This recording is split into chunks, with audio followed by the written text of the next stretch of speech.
that went for Magnus. So we'll see what he brings to the table today. And so he's chosen a little bit more solid opening already, and he's pushed his pawn forward with in front of the queen. Yeah, so we do see the Queen's Gambit. The Queen's Gambit declined. Black not accepting that gambit, Black not accepting the pawn that was on offer. In the previous game, it was a bit of an opening disaster for Magnus Carlsen, so rather than spend the 15-minute break studying openings frantically, trying to call up his coaches, Magnus just goes back to another trick in his box, going back to a different opening, a very solid one which he first prepared a few years ago with his coaches. And now we do see Nakamura, after a trade of pawns, developing his bishop. This is very solid stuff by both sides. The game will likely become more of a maneuvering battle, but Nakamura clearly not surprised. Yeah, and we have to say actually that pawn move that you've seen there, pawn in front of the rook, this is actually a little bit of a specialty of Magnus. I've seen him do this throughout the tournament, and he's been very successful, I have to say. Yeah, he tends to thrive in these positions where he can slowly maneuver, right?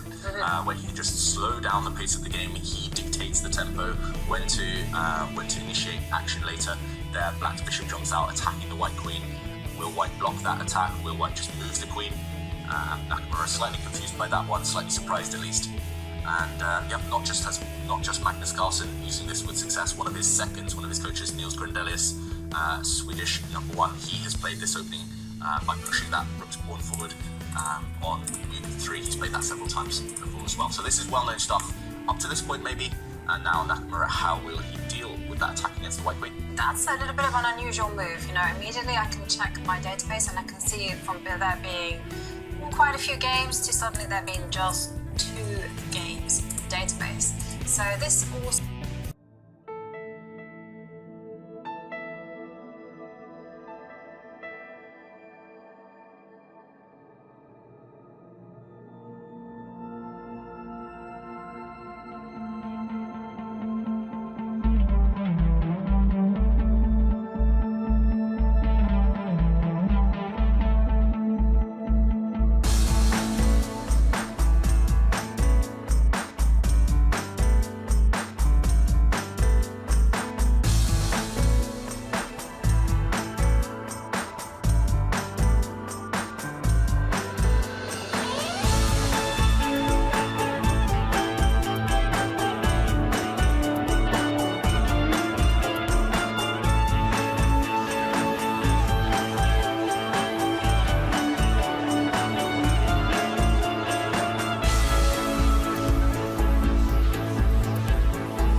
with the same question being addressed again. Yeah, it's just such a terrible structure. I mean, those are the things that are the most improvement. No, I mean, I think, wasn't there a full book dedicated to this one concept? Yes, I think so. All small steps to big improvement or something? I'll just check.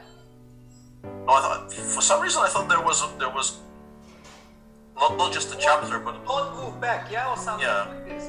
It's called Small Steps to Giant Improvement, and I think in that yeah, okay. I honestly thought it wasn't the chapter. I thought there was a full book written on the topic. Good book, you're right. No, I meant specifically on the idea that pawns don't move backward. I assume the book actually, since it's not called anything pawn related, I assume the book also features some non-pawn related content. It's all about masterful pawn play. Alright, so King F8 on the board, and the bad news for Hikaru is going to be if Magnus does win this, Magnus plays white in the next round. And leveling the score, that's going to be a tough one for Hikaru to bounce back. Yeah, absolutely. Now he's also down to 2 minutes. I mean, in order to try to save it, he has to forget about this. I mean, he has no right to think about the next game or match situation. He's already in big trouble. The only problem is I don't know how much, even if he would have now 20 minutes on the clock, we would still not be sure if White can find the move at all. Yeah, he goes rook d3, but now we can even play c4 and then start taking some pawns, or we can, maybe in this position we can take on f5, but I'm not sure. Maybe knight e6 e4 is just winning. Maybe knight 6 e4 is kind of mate. Knight e4, queen e1, queen e6, and then just pick up the pawn on h4 and give mate. Seems like a good idea. And the queen had no other square. Queen f4, that was knight e2, so we had to fall back on e1. Yeah, I think this probably just wins, right? Queen f6, rook d5, queen h4, bishop takes e4, queen h1 check, and we probably don't give mate, but we win like a truckload of material. Yeah. Queen h1, knight e4, queen g2, king d3, and there probably is mate somewhere, but Or at least knight f2. yeah, but like we have knight f2 as a fallback. Queen f6, Peter, he's going for it. Yeah. I It's mean, okay, here actually queen b2 is cutting white. Yeah, this is. Yeah, that's it. Yeah, I think he'll probably continue playing for mate. No reason not to. But also b5, c4. this is terrible. Yeah, it's reminding me of that game Kirill won in the last round of the candidates against the Nishgiri. There was also some kind of a setup where the white king started traveling upwards. Yeah, actually Hikaru just resigned. I mean, he's not waiting for